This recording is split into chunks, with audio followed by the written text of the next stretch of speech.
Today, American law prohibits discrimination based on things like sex and race.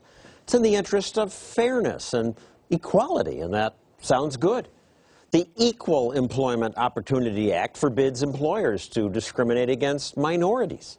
On top of that, affirmative action laws give advantage to blacks and Hispanics who try to get into college or get jobs. It's to level the playing field. Another law bans discrimination against the disabled. Only sounds fair. There shouldn't be discrimination against disabled people, right? Of course, all these well-intended laws have unexpected side effects. Suppose you want to be a doctor, but you're slow. Some disability makes it tough for you to learn. Anti-discrimination law forces the Association of American Medical Colleges to give you more test-taking time. Last year, hundreds of students got extra time to take the medical test. Nice for them, but would you want one of those people to be your doctor? Suppose you're a smart Asian student. Did you know that affirmative action rules make it 30% tougher for you to get into an elite college? And here's another unexpected side effect. This year, Amazon launched a Kindle program at schools. It allowed students to use these handy devices instead of books. It saved the college students money. The device and its software cost less than their expensive textbooks. Students liked using the Kindle. You can highlight and do bookmarks instead of writing them on papers. I think it really is working well so far, and the fact that it's just small and it's nice and it's easy to carry around. Too bad. The U.S. Justice Department sued the schools because allowing some students to use Kindles wasn't fair. Why is the Kindle unfair? Can you predict this one? It's just a little computer. It doesn't discriminate by race or sex. What were the poobahs at Justice upset about? The Kindle discriminates against students, here it comes, students who are blind. The Justice Department also sued the Massachusetts prison system because they make prison guards take a physical test that simulates what might happen if there's a riot. The test asks guards to do things like run upstairs and lift 85 pounds. Justice Department lawyers said that's not fair because fewer women pass the test.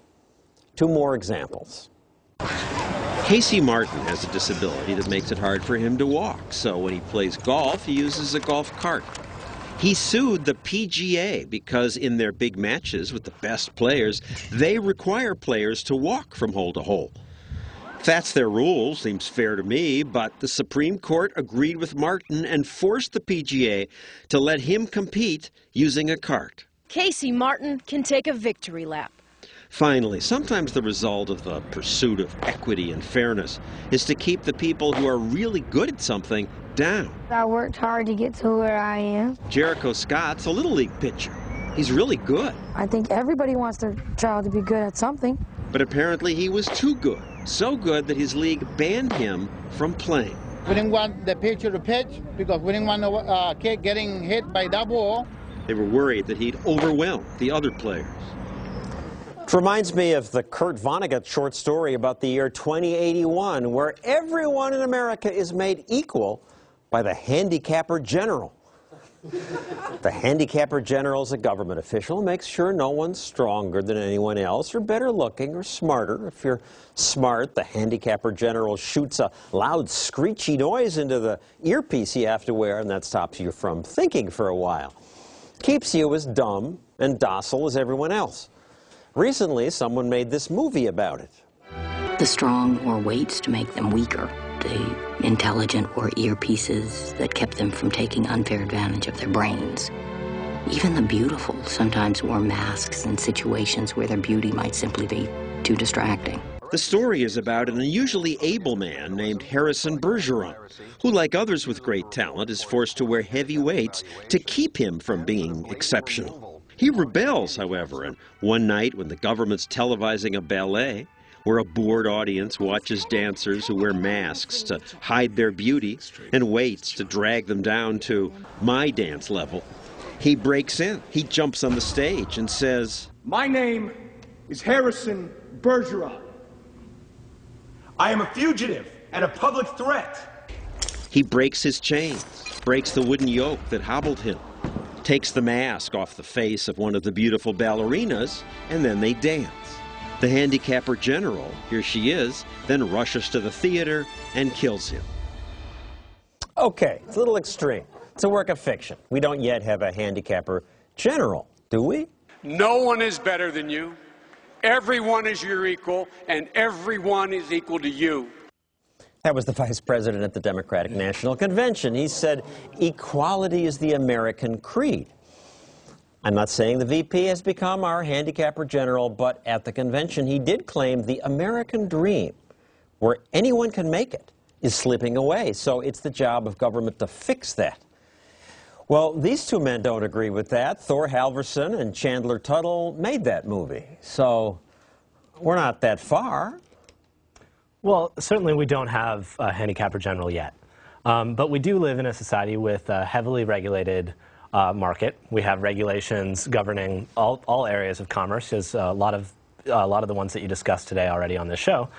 We regulate import, export, we regulate interstate commerce, and we do all of this with the goal of fairness, which sounds wonderful, it sounds very noble, and indeed it is. We're trying to create a society where we maximize prosperity, sort of on the grand scale.